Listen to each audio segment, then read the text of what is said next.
মাঠে আমি প্রতিদিন 140 টাকা চান্দা দেই, আর 5-7 জন লোক এসে যদি বলে আমাকে 500 টাকা দেন, এটা কি সমঝোতা? এটা সমঝোতা না, এটা চান্দা। এই চান্দা বন্ধ করা হোক। আমরা পরিবহন ব্যবসা করি, আমি ড্রাইভার ছিলাম, আমি এখন ট্রাক ব্যবসা করি, সাইডে আমার স্ট্যান্ড। আমরা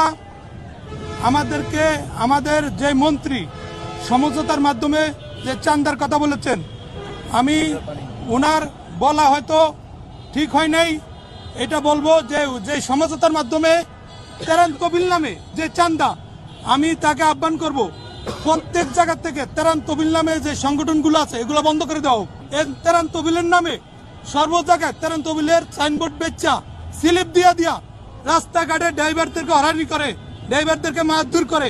একটা ড্রাইভার তেজগাঁও থেকে যদি টাঙ্গাইল যায়, সে একজন লোক, আর 5-7 জন লোক এসে যদি বলে আমাকে 500 টাকা দেন, তখন কি এটা সমঝোতা হলো? এটা কি সমঝোতা?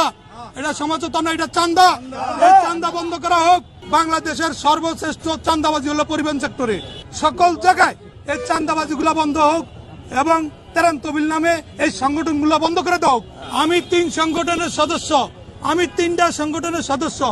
আমার একটা গাড়ি এই স্থানে পড়ে গেছে ভোটের রাত্রে, যার ক্ষয়ক্ষতি হলো 15 লক্ষ টাকা। আমি 3 সংগঠনে এই মাঠটা পরিচালনা করে 3 সংগঠন থেকে এখন